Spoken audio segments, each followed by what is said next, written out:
Pregnancy associated low back pain. সাধারণত আমাদের কাছে অনেকেই কমপ্লেন করে যে গর্ভাবস্থায় এবং প্রেগন্যান্সির পরেও কোমর ব্যথা নিয়ে।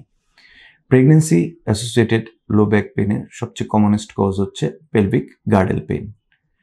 এটা প্রেগন্যান্সির সময় 20 থেকে 34 সপ্তাহ পর্যন্ত সবচেয়ে বেশি ব্যথা থাকে এবং প্রেগন্যান্সির পরেও পেশেন্টের 2 বছর পর্যন্ত এই পেশেন্ট ব্যথা কমপ্লেন করে থাকে।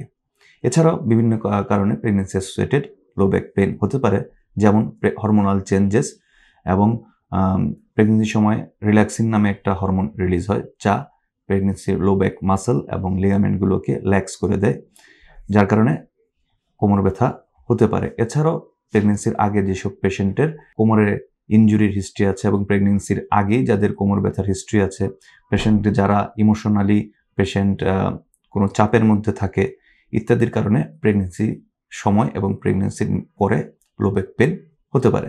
ধন্যবাদ।